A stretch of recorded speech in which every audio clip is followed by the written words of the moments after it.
Hey everyone, it's Sarah here, and today I'm going to be making a sort of serious video, so I didn't want to make it too formal, and I didn't want to make it kind of too,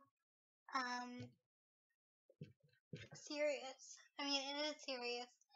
I don't want it to be entertaining, I don't want it to be, I want it to be educational.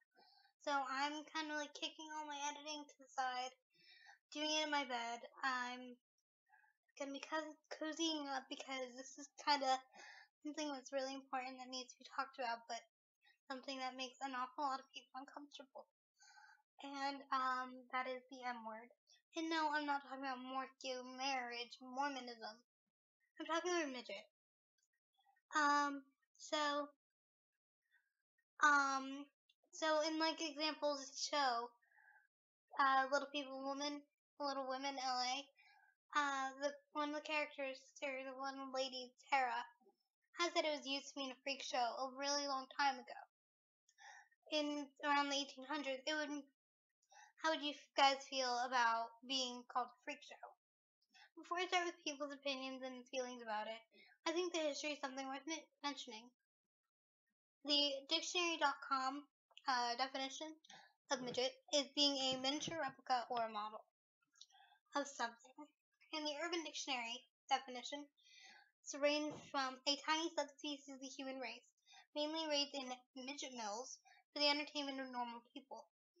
Midgets in the wild are attracted to sugar packets, and if captured, they serve many purposes, such as midget butlers, wrestlers, and as collectibles. 2. The most evil being on the planet, Earth. They spend their days hunting mankind and eating our souls. They hide in vending machines, around dark corners, under bridges, and in national stadiums. The natural-born enemy of the pint-sized menace is the ginger, as they have no soul to eat. However, in 2012, I took it upon myself to submit a legitimate response to it. A term that is very offensive to those of small stature who prefer to be known as little people. I'd like to point out that Urban Dictionary definition has 4 legs and 7 dislikes. Now for the history of the word. Merriam-Webster Dictionary states that the word midget was first used in 1816 as a word to describe the subhuman freaks and oddities in nature during the 1800s in traveling carnival shows. Many times, discrimination was so bad in the 1800s that families would sell off or give their odd family members to a carnival show owner, so they wouldn't have to take care of them at home. As well as being there was no work for little people back then. You didn't often hear of them being allowed into school or having a real job. Dwarves and midgets have always been popular entertainers, but they were always often regarded with disgust and revulsion in society. But in the early 19th century, however, little people were romanticized by the middle class and regarded with the same affectionate condescension extended to children as creatures of innocence. The term midget came to prominence in the mid-19th century after Harriet Beecher Stowe used it in her novels Sunny Memory of Foreign Lands and Old Town Folks, where she described children in an extremely short manner sexually. P.T. Barnum indirectly helped popularize this term. The term midget, when he began featuring General Tom Thumb, Lavinia Warren, and Commodore Nutt in his circus, using their disabilities as a ploy to get more money. Midget became linked to referencing short people and put on public display for curiosity and sport. His performances continued to be widespread throughout the part of the mid-20th century, with Hermes midgets brought from their performances in Paris to appear at the 1939 World's Fair the same year that MGM released Wizard of Oz, which featured 124 midgets in its cast, most of which were from the singer's midget troupe. Back then it was very uncertain for little people. And now here we are over 100 years later with sprites for more people than anyone would have thought of. And yet people still want to call little people midgets. A word that is so demoralizing and demeaning that it often takes away from our personal achievements, such as being good students, going to prom, earning a college degree, having a good job, getting married, and having children. driving a car, living independently, all these things average people do on a daily basis. And yet when little people or midgets do them, we get patronized and literally and figuratively pat on the head for doing something. And being told, "Oh, isn't that sweet? Susie's going to school," or "Oh, isn't that sweet? Billy has a girlfriend. Isn't that so wonderful?" People with dwarfism are just like anyone else, and wanting a happy life with family, friends, and an education. I asked some other fellow people with dwarfism their opinions of this word, and here are some of their responses. Kenneth, it is amazing to hear this word come from someone who's 4 or 5. Me, yeah, it is. Kenneth, more surprising than amazing. It's what they're taught. Me, it's sad that someone would teach their children that it's okay to say such offensive things. Harold, even some grown-ups say it. Now, I looked this up because Peter Dinklage is well known. He's a little person.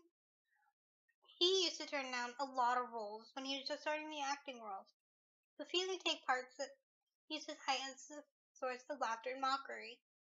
Meaning he didn't want to dress up as an elf or a leprechaun. Dwarves are still devoted jokes. It's one of the last bastion of acceptable prejudice by media everything, he told the New York Times. He added that actors who can be dwarves can use their part to change that. It's like the N-word among such short-tastured people. The etymology of the word is not good, but some people have made it our own. We added an E, T added an E with an accent at the end of it, so now it's Midgette.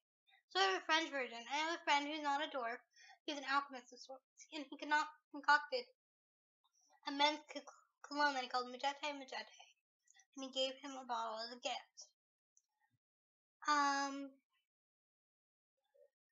John Elderkin biked to work and someone yelled midget at him. All he thought was, could you not clearly state the obvious?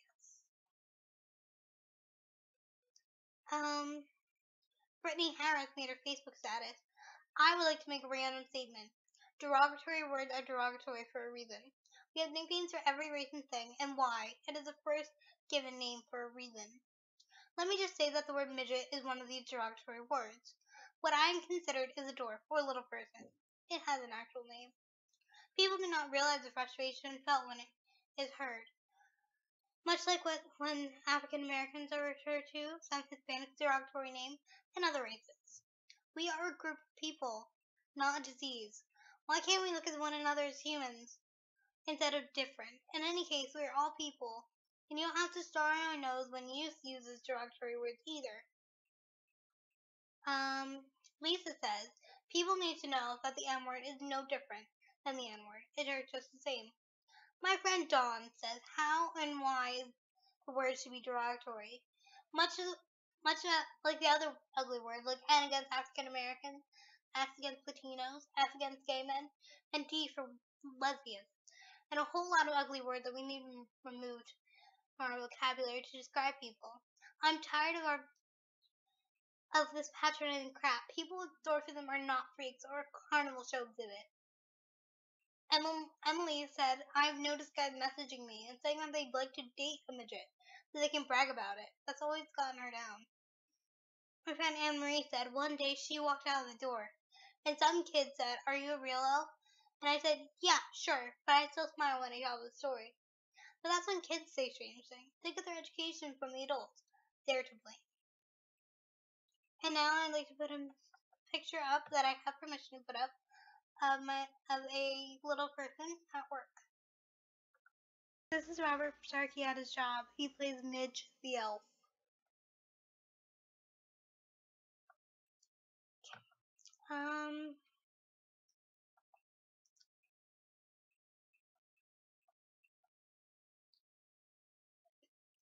Robert Starkey says that kids always point to me when I'm shopping and say to their parents, Mom, look at the little man.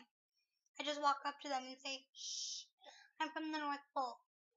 I hope you have been good this year because Santa will not come. And I will know as I am heading back tonight to check the naughty and nice list. Patricia Bell says, it's a real shame when some people can't see us as people. All they see is short. It's not everyone, but it's just some people.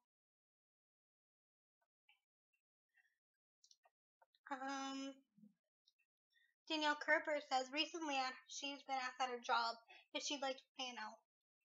And the worst part is, after saying no a few times, the guy had the nerve to ask if I knew any other doors that would be interested. Another thing she's been told is, wow, I've never seen a live one before. Can I give you a hug? And then them staring at me like an experiment. Like, I have a lot of strength, but I don't need to go through hell.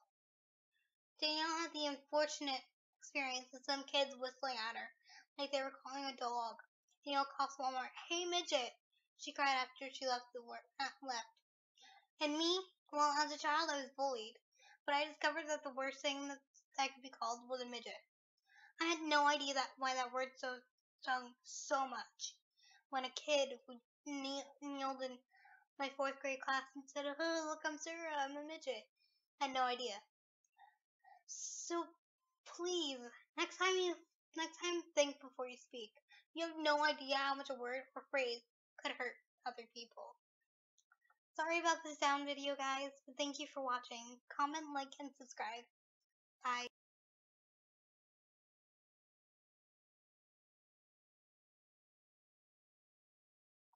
One last thing I'd like to say before I end this video.